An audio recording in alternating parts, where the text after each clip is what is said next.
This is the 2006 BP5 Subaru Legacy.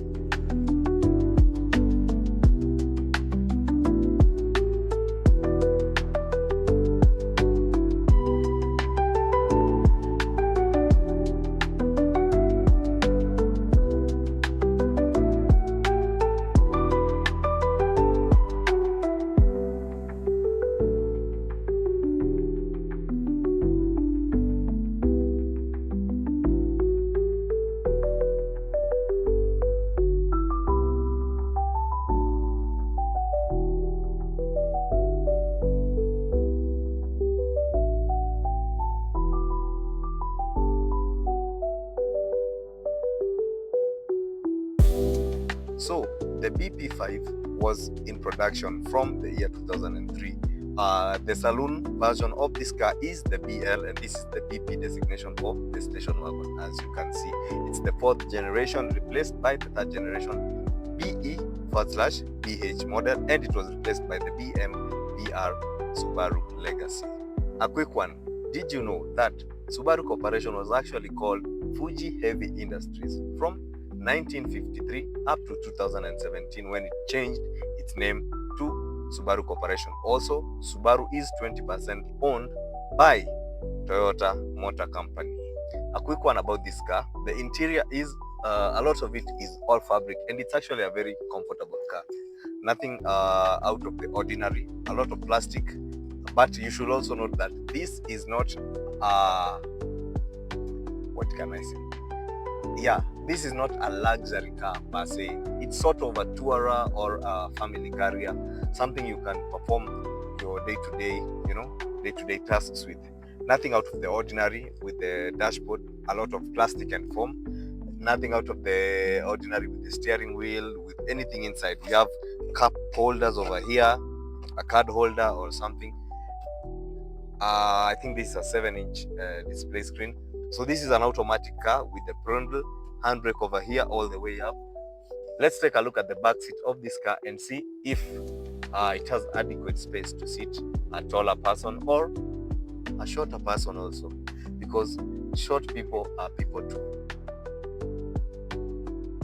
Well, as you can see from this car, it has some good legroom for an ideal person, and it's very comfortable for 5 people. As you can see, it's so spacious and leaving a good head roof for an ideal person like me. Because 6'1", you can say this is a good family car. Unaona, ukiwa na maboys, you can just go as you chat talking. Unaona, this is a good car.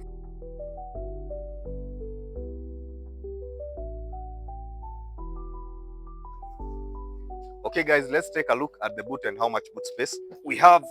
Oh, it's a heavy one. Sawa. Our struts were complaining a bit, but let me take this out. I don't know if cameraman, you can come closer or you're good. So I think we have sufficient boot space lengthwise.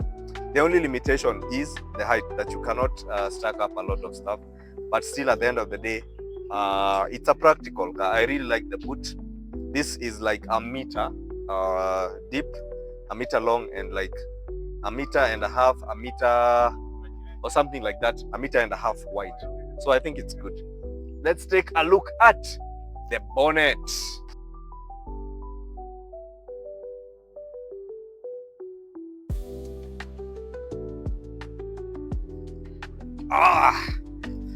Okay, we have a traditional strut over there. I think imeshika vizuri. So what do we have? A H4 horizontal 4 engine, naturally aspirated. So for this model we have, this is a 2-liter naturally aspirated, no turbo, no supercharged.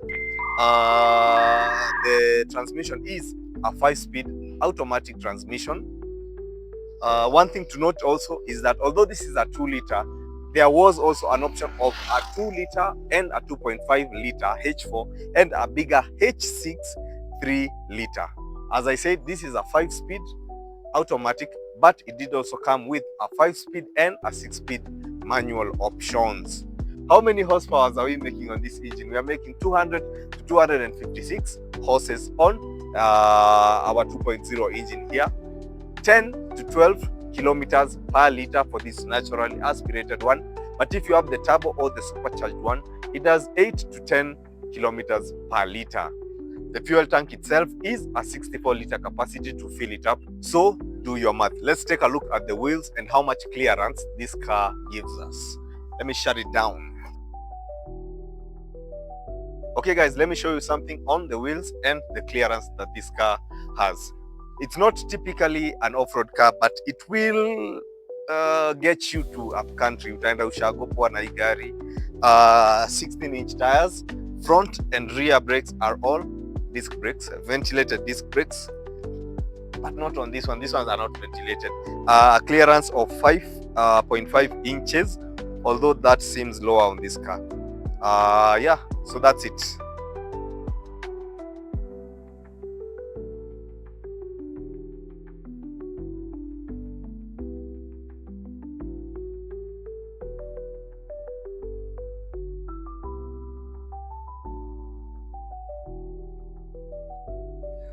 The rivals of this Subaru include the Toyota Avensis, Toyota Camry, the Honda Accord, and the Mazda 6 or the Mazda Atenza. Okay, as a BP5 owner, what are some of the issues that you have either dealt with or you are going to deal with? Number one, turbo failure. If your vehicle is a turbocharged, this is a naturally aspirated one, but if you have a turbo car, turbo failure is always a common problem. And for this car, it is usually caused by, number one, clogged mesh filters, or number two, the position of the pre-turbo catalytic converters, which breaks and gets lodged in to the turbo, which can even cause engine failure as well. Number three, leaking valve gasket cover, which is usually caused by the proximity to all the hot elements. We're talking about the turbo, the up-down pipes, and stuff like that. Number nine, crank pulley failure, which is not really a very common problem because it is usually caused by wear and tear of the car and stuff like that. Number two, a front oxygen sensor, which fails and causes a never dying check engine light on your car. This is usually caused by exposure to the hot exhaust gases. Number 17, an annoying rattling sound on the driver's side of the dashboard. The solution for this, a lot of guys are just saying, just drive aggressively over potholes and over bumps.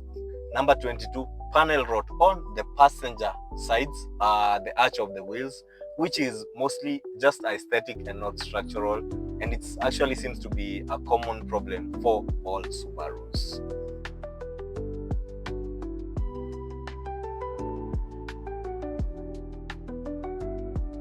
So that's our small review of the Subaru Legacy BP5. Thanks for watching. Always remember to like and subscribe to Drive Dudes for more videos like this. Yes. Like and subscribe to Drive Dudes. Share, like, comment. Give us a thumbs up.